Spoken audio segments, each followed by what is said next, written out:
Hey guys, if you've ever thought of enhancing your home and garden and landscape with outdoor lighting, then watch this free consultation video. This is the same free consultation video that we offer to all our clients who are looking for help with their DIY landscape lighting projects.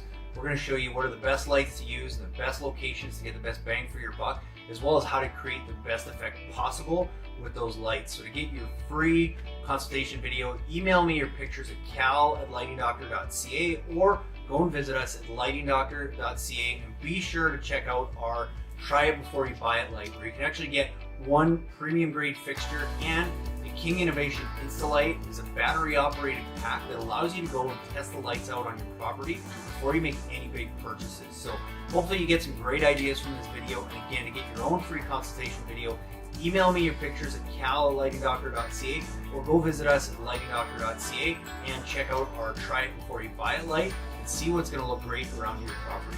Enjoy the video, and I'll see you again after.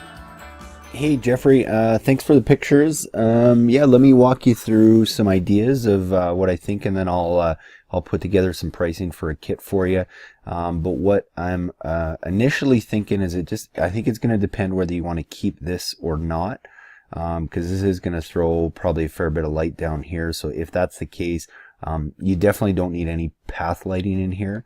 I think what I would probably prefer to see anyway is, looking at it from the house, I would actually use uplighting here. I would probably try and place one back in here that kind of angles up towards the peak. I would try and get one, and I don't think you'll be able to get it behind that bush, but even if it was in front of the bush, and you did get some shadow of that onto the house, would look good. And then you could probably, with this one, the further back you have it to, you can probably actually get the light to the peak. The other option would be if you can't get the light there, and what I would say is test it. If you get one of our Try It Before You Buy It lights, you can hook that up to a battery and you can kind of play around with how that would look. But if not, what you could always do is run the wire kind of up the east trough here and along the side, and then actually mount like a wash light here that would get that peak. But if you can get this light far enough out, I think you'd be able to get a good portion of this plus most of the peak. And if you have your light, one light back here kind of angled a bit more, and then again another one kind of back here angled a bit more, that would look really good right there.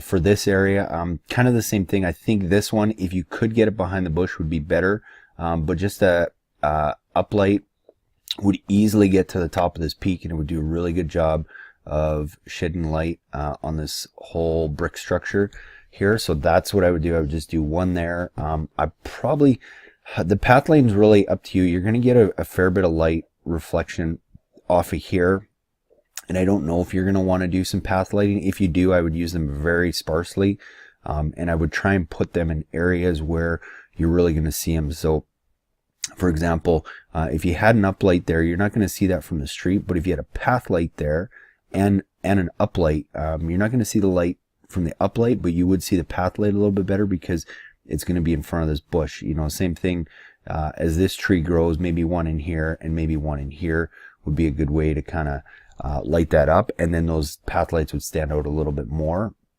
but you would still be getting some light off the uplights that are shining on the house. Then the other thing I would do, and this just depends if you are planning on landscaping around this front or not, but I would try lighting these 3 pillars for sure. 2 ways you could do that is, one, if you're going to keep this grass, then I would probably use an in-ground light. So an in-ground light is basically like this one. It's one that sits in the ground and it sits flush so that you can maintain and mow right over top of it, so it's way less maintenance.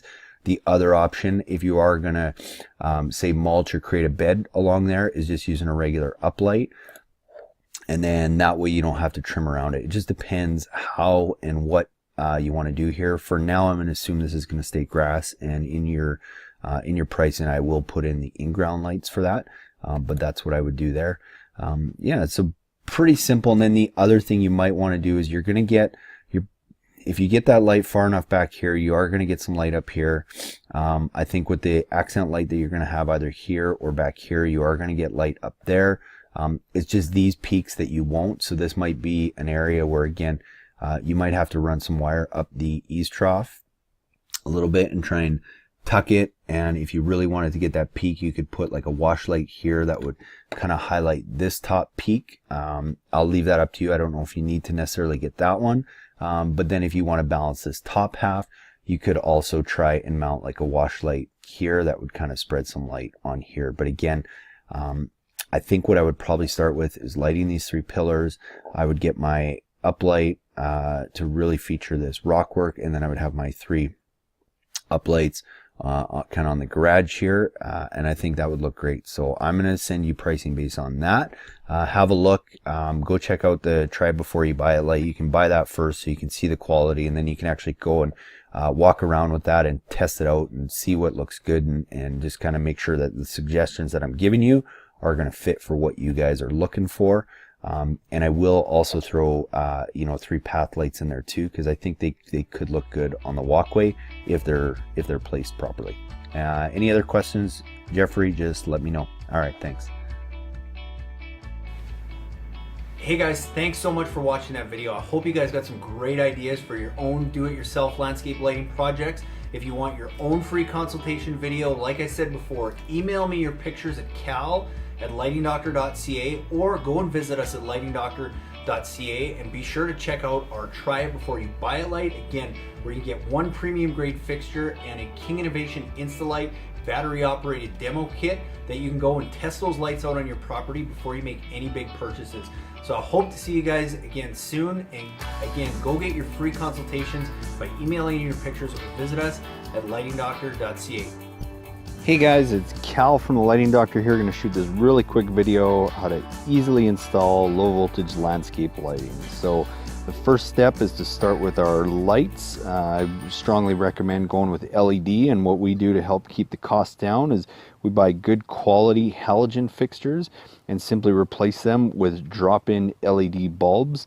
And if you have a existing landscape lighting system, you can do this with most of your halogen systems too. It's as easy as popping the top and replacing your halogen bulbs with LED. And the same with our path lights.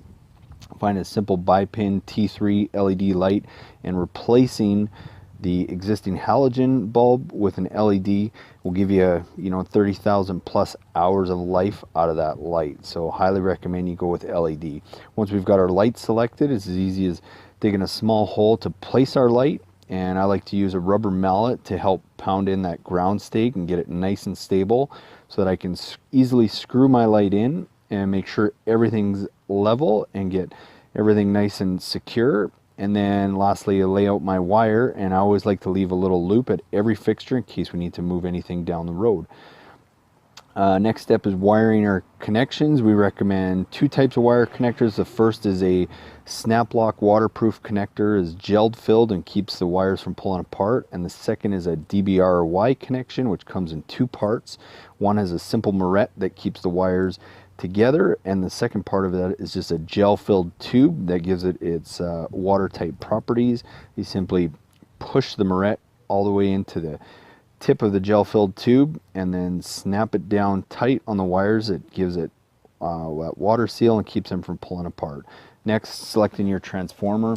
Usually recommend finding something with a photocell that has a small timer on it and easily plug into any GFCI receptacle. In this case, we have an on-off function as well as auto that's going to run with nighttime and daylight. Most transformers will have 2 taps on them, one for a common wire and one 12-volt tap. So securely fasten your wires into that and then mount your transformer. I generally recommend trying to mount it on a 4x4 stake or 4x6 stake, something that's easy to mount and easy to move. Take your plug and plug it into your GFCI receptacle, turn it on, and go around and just make sure all your lights work. Before you bury anything, I would strongly recommend making sure your lights work. Burying the wire is simple. In the grass, just create a small trench that you can easily push the wire down anywhere from 6 to 8 inches deep, and then easily just press that trench tight, and within a couple days you won't even know you were there. And if you're in the mulch, simply just pull the mulch back, dig a small trench, lay the wire down and bury it, and you're set to go. So hopefully that helped you quickly learn how to install low voltage landscape lighting. Please email us or follow us if you have any questions. Thanks for watching.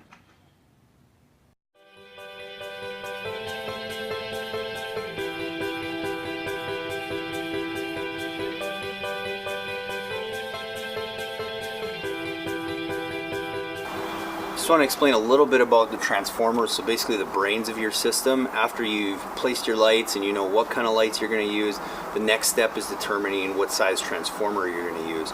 So a real simple way to do this, and if you're using a good quality light, when you buy it, it'll usually tell you how many watts that fixture is actually going to produce. If not, it'll usually tell you, if you actually look on the bulb, it'll tell you if it's 4.5 watts, 5.5 watts. Typically for LED, that's about as big as you're going to get, but on the box it should say how many watts if you're buying a good quality fixture. So, you know, on this project we've got 10 lights. Each of these lights uses approximately 4.5 watts, so 10 times 4.5 is 45 watts. So we want to size our transformer just slightly bigger than that. The better quality light that you have, the less you got to oversize your transformer. If you're using a really cheap light or a low quality light, you probably want to give yourself a little bit more room, because the light's going to actually use more power than that might actually say. With a good quality fixture, you're pretty safe if you just oversize it a little bit. So we're going to use a 60 watt transformer here from Kichler, which is really simple to use. It's got a small timer on it as well as a photo cell, and you can see we basically just mounted it to the side of the house here with a couple screws.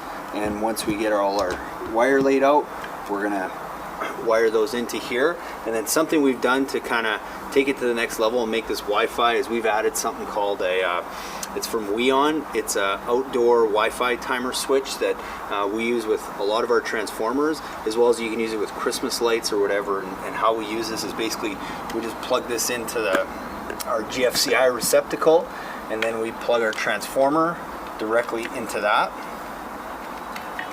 And then from there, now we can run all our lights from a simple mobile app from Weon, and we do this a lot of the time. It just gives us that flexibility, and it's a cool way to add Wi-Fi to your system.